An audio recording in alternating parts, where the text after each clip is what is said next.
ሰላም የዩቲዩባችን ተከታታዮች እንደምን አላችሁ? ባለፈው እንግዲህ ስለ ማርበርግ ቫይረስ አጠቃላይ ስለ ሄሞሮጂክ ቫይራል ዲዚዝ የምንላቸው ስፔሲፊካሊ ደግሞ ስለ ማርበርግ ቫይረስ አውርተናል። ዛሬ ስለ ሕክምናው ቫይረሱ ሰውነት ውስጥ ቢገኝ ወይም ደግሞ ህመሙ አንድ ሰው ላይ ቢከሰት ሕክምናው እንዴት ይሆናል የሚለውን ለማውራት ነው የመጣሁት። ዩቲዩባችን እንደተለመደው ሰብስክራይብ፣ ላይክ፣ ኮሜንት አድርጉ።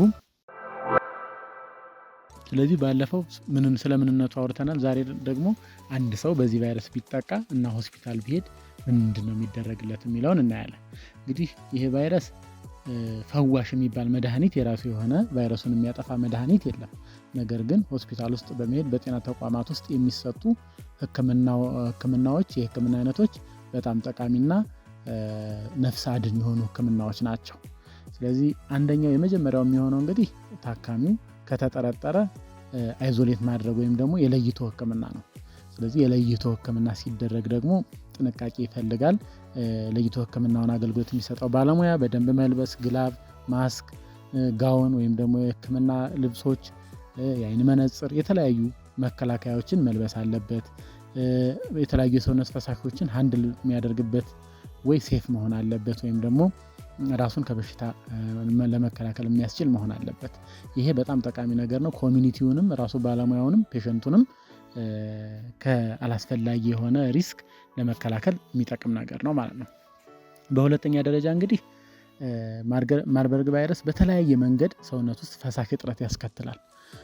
በማስታወክ ሊሆን ይችላል፣ ከፍተኛ ሙቀት ሲኖር በላብ መልክ ሊሆን ይችላል፣ ደም መፍሰስ ሊሆን ይችላል። በተለያየ መንገድ ሰውነት ውስጥ ፈሳሽ እጥረት እንዲከሰት ያደርጋል። ስለዚህ ይህን ለማከም በቂ የሆነ ፈሳሽ መተካት፣ በአፍ የሚወሰድ ሊሆን ይችላል፣ በደም ስር የሚሰጥ ፈሳሽ ሊሆን ይችላል። ይሄ እንደ ፈሳሽ እጥረቱ ደረጃ የሚወሰን ይሆናል።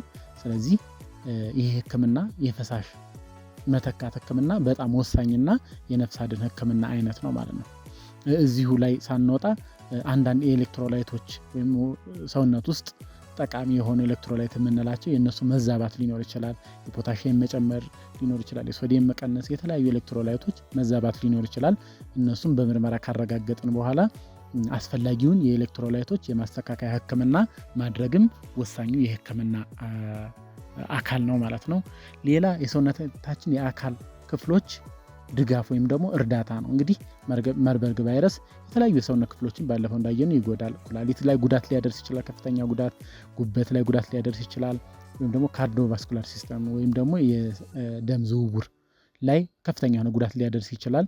ሳምባ ላይም ጉዳት ሊያደርስ ይችላል። ስለዚህ እነኚህ አካላት ጉዳት የደረሰባቸው አካላት ጉዳቱን የበለጠ ጉዳቱ ችግር ሳይፈጥር ድጋፍ ማድረግ፣ ለምሳሌ የሳምባ ጉዳት ካለ የኦክሲጅን መጠኑን በማየት የኦክሲጅን ትሪትመንት ኦክሲጅን ቴራፒ ማድረግ።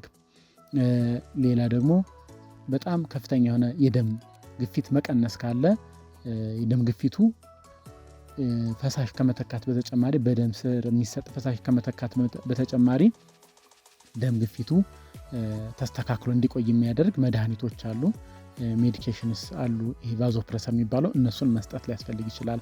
በጣም ደም ፈሶት የደም ማነስ ካለ ደም መስጠት ሊያስፈልግ ይችላል። የተለያዩ የደም አይነቶች እንግዲህ ቀይ የደም ሴል ሊሆን ይችላል፣ ደም እንዲረጋ የሚያደርገው ፕሌትሌት የሚባለው ሊሆን ይችላል።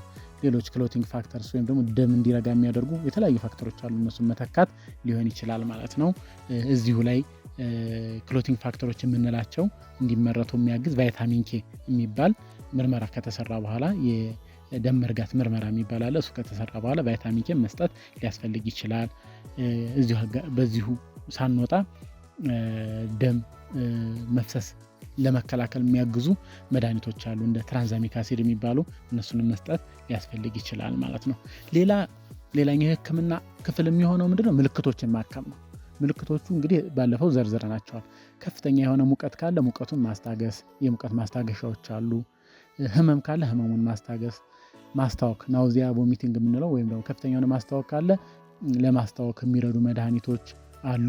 የተለያዩ መድኃኒቶች እነሱን ማድረግ መስጠት ያስፈልጋል ማለት ነው። እንግዲህ እነኚህ መድኃኒቶች ቫይረሱን ይገሉታል ማለት ሳይሆን የድጋፍ ህክምና ያደርጋሉ። ስለዚህ ማስታወኩን ካከምን ስለዚህ ሰውየው ወይም ደግሞ ሴትየዋ ታካሚው የበለጠ ፈሳሽ እጥረት አያጋጥመውም ማለት ነው። የድጋፍ ህክምናዎች ናቸው። አጠቃላይ ህክምናዎቹ መጀመሪያ ላይ እንደነገርኳችሁ የድጋፍ ህክምና ነው እንጂ ፈዋሽ ቫይረሱን የሚገል ህክምና የለም። ግን የድጋፍ ህክምናው ነፍስ አድን ነው፣ ወሳኝ ነው። ሌላ እንግዲህ ሌላው የህክምና አካል የሚሆነው ምንድነው? መከታተል ነው። ይህን ካደረግን በኋላ መከታተል ስንል የተለያዩ ቫይታል ሳይኑን ወይም ደግሞ የልብ ምቱን፣ የደም ግፊቱን፣ ሙቀቱን መከታተል እንዲሁም ለተለያዩ ላብራቶሪ መከታተያ መንገዶች አሉ። እነሱን መከታተል ያስፈልጋል ማለት ነው። ህክምናውን ካደረግን በኋላ ለውጥ አለ የለም የሚለውን የምናውቀው በሱ ነው። የኦክስጅን መጠኑን፣ የሽንት መጠኑን፣ የደም ግፊቱን እንዳልኳችሁ ላብራቶሪ ላይ የደም መርጋት መዛባት ካለ እነሱን የምንከታተልባቸው መንገዶች አሉ። እነሱን መከታተል ያስፈልጋል። ሌላውና ዋነኛው የህክምናው አካል ደግሞ ሰውየው አግኝቷቸው የነበሩ ሰዎች አሉ፣ ኮንታክት የምንላቸው እነሱን ትሬስ ማድረግ ወይም ደግሞ መፈለግና የለይቶ ክትትል ማድረግ ያስፈልጋል። እንግዲህ ኮሚኒቲ ውስጥ ወይም ደግሞ የሚኖርበት አካባቢ እነኚህ ሰዎች በቅርብ ያገኛቸው ሰዎች ተፈልገው ለ21 ቀን ተለይተው ክትትል ማድረግ ያስፈልጋል ማለት ነው። ስለዚህ በአጠቃላይ ጠቅለል ሳረገው ፈዋሽ መድኃኒት የለም፣ ቫይረሱን የሚገል መድኃኒት የለም። የተለያዩ መድኃኒቶች ጥናት ላይ ያሉ መድኃኒቶች አሉ። ይሄ ሬምዴሲቪር የሚባል መድኃኒት አለ። አንዳንድ ቦታ እንደ ህክምናም እየተጠቀሙበት ይገኛሉ። ሞኖክሎናል አንቲቦዲ የሚባሉ አሉ። እነኚህ ጥናት ላይ ያሉ ናቸው። ቫክሲን ወይም ደግሞ ክትባትም ኦንጎይንግ ነው ማለት ጥናት ላይ ያለ ነገር ነው። የተረጋገጠ ገበያ ላይ ያለ መድኃኒት የተለየ መድኃኒት የለም። ስለ መድኃኒቶቹ ጥናት ላይ ስላሉት መድኃኒቶች ማውራት እንችላለን ራሱን በቻለ ክፍል። ስለዚህ ፈዋሽ መድኃኒት የለውም፣ ግን የድጋፍ ህክምናዎቹ በጣም ወሳኝና የነፍስ አድን ህክምናዎች ናቸው ማለት ነው። በቀጣይ ቪዲዮ በሌላ ርዕስ እንመጣለን። ቻናላችን ሰብስክራይብ፣ ላይክ፣ ኮሜንት አድርጉ። የምትፈልጉትን ጥያቄ ጠይቁን። እናመሰግናለን።